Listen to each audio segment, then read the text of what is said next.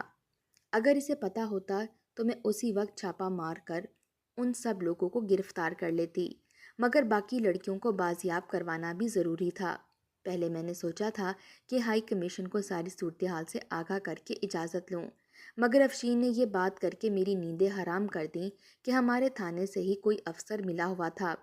اس لیے میں نے خاموشی سے ساری کارروائی کی تاکہ کسی کو خبر نہ ہو سکے۔ ہم قبرستان کے باہر گھات لگا کر بیٹھے ہوئے تھے۔ میری توقع کے عین مطابق سب لوگوں کے جانے کی کچھ دیر بعد ہی کچھ مشکوک سے لوگ قبرستان میں داخل ہوئے۔ میرا خیال تھا کہ یہ مریم کی قبر کھود کر نکالیں گے۔ ایسا ہی ہوا، انہوں نے قبر کھودنی شروع کر دی، لیکن میں یہ دیکھ کر حیران رہ گئی کہ وہ سب لوگ باری باری قبر میں جا رہے تھے۔ یہ کیا ہو رہا تھا؟ مریم ہوش و حواس سے بیگانہ تھی، لیکن اس کی لوکیشن وہی اس قبر کے اندر ہی شو ہو رہی تھی۔ 1 گھنٹے کے بعد وہ سب لوگ چلے گئے تو میں اور میرے ساتھی جو کانسٹیبل تھا، ہم دونوں درختوں کے پیچھے سے نکلے۔ مریم وہیں تھی، اس کو وہاں سے نکالنا بے حد ضروری تھا۔ میں نے اور کانسٹیبل نے مٹی کھودنی شروع کر دی۔ جیسے جیسے ہم نے مٹی کھودنی شروع کی، ہم حیران رہ گئے، قبر کے اندر تو مریم تھی ہی نہیں۔ میں پریشان ہو گئی، لوکیشن یہیں کی تھی اور ابھی میں نے خود ادھر سے ہی ان لوگوں کو باہر نکلتے دیکھا تھا۔ میں نے تھوڑی اور مٹی ہٹائی تو وہاں سے سیڑھیاں نظر آئیں۔ ہم دونوں اندر چلے گئے۔ اندر ایک تہہ خانہ تھا جہاں بہت سی لڑکیاں قید تھیں۔ اس قبر کے نیچے تہہ خانہ بنا ہوا تھا جہاں 100 سے زیادہ زندہ لڑکیاں قید تھیں۔ میں تو دیکھ کر دنگ ہی رہ گئی۔ میں نے سوچا بھی نہیں تھا کہ یہ قبر کے نیچے تہہ خانہ بنا کر لڑکیوں کو رکھا جا سکتا تھا۔ وہاں ایک جانب مریم بے ہوش پڑی مل گئی۔ اس کی جگہ میں ہی ہوتی اگر میں نے اپنی ماں کو نہ دیکھ لیا ہوتا۔ میں نے اندر داخل ہونے سے پہلے ہی آئی جی کو فون کر دیا تھا۔ کچھ ہی دیر میں خفیہ پولیس نے چھاپا مار کر وہاں موجود لڑکیوں کو برآمد کروا لیا اور تفتیش کے بعد چھاپے مار کر 50 سے زائد مجرمان گرفتار کیے گئے، جن میں ہمارے تھانے کا ایک افسر بھی تھا۔ اسے اس کا حصہ باقاعدگی سے پہنچ جاتا تھا، اس لیے اس نے کبھی ایسی رپورٹس پر ایکشن نہیں لیا تھا۔ اصل میں یہ سارا گینگ ایسے لوگوں پر مشتمل تھا جو دور دراز کے گاؤں میں وارداتیں کرتے تھے۔ یہ نقلی ماں باپ اور بیٹا بن کر رشتہ لے کر جاتے اور لڑکی بیاہ کر لے آتے۔ شادی کی رات کو ہی لڑکی کو بے ہوش کر دیتے اور یہ کہہ دیتے کہ لڑکی مر گئی ہے۔ گاؤں کے لوگ سادہ لوگ اور معصوم ہوتے ہیں، اس لیے ان واقعات کو شک کی نظر سے نہیں دیکھتے۔ اس لیے انہوں نے یہ مشہور کرنا شروع کر دیا کہ گاؤں کی جوان لڑکیوں پر جنات کا سایہ ہے۔ گاؤں والے بھی یہی مان کر رو دھو کر چپ ہو جاتے۔ نہ صرف اس گاؤں میں بلکہ آس پاس کے گاؤں وغیرہ میں بھی یہ اس طریقے سے وارداتیں کرتے تھے۔ زندہ لڑکی کو سب کے سامنے دفنا دیا جاتا اور قبر کے نیچے پہلے ہی تہہ خانہ بنا ہوا تھا۔ جس لڑکی کو بھی دفنانا ہوتا اسی قبر کا ہی انتخاب کرتے جس کے نیچے تہہ خانہ بنا ہوا تھا۔ جب تک لڑکیوں کو ہوش آتی وہ خود کو ایک تہہ خانے میں پاتی اور انہی لوگوں کے رحم و کرم پر ہوتی۔ کئی لڑکیوں کو یہ بیرون ملک بھیج دیتے اور کئی لڑکیوں کو بھکاری بنا کر مختلف اڈوں پر بٹھا دیتے۔ کئی لڑکیاں بیچاری کوٹھوں کی زینت بنتیں۔ یہ گینگ شادی اور موت کا ڈرامہ اس لیے کرتا تھا لڑکی کے گھر والے ہمیشہ ہمیشہ کے لیے صبر کر کے بیٹھ جائیں۔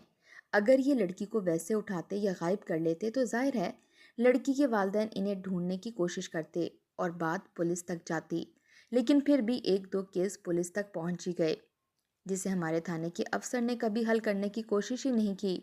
میری ماں کو میری شادی کرنے کے بعد جب اس حادثے کا علم ہوا تو اس نے مجھے ڈھونڈنے کی بہت کوشش کی، مگر میں نہ ملی تو اس نے پیسے کمانے کے لیے چھوٹے موٹے جرائم پیشہ لوگوں کا ساتھ دینا شروع کر دیا۔ ان لوگوں کے گینگ میں وہ 4 سال پہلے شامل ہوئی تھی۔ اس کا کام غریب لوگوں کی بیٹیوں کے بارے میں معلوم کرنا اور نقلی ماں کا کردار نبھاتے ہوئے اس لڑکی کے والدین تک رشتہ لے کر جانا ہوتا تھا۔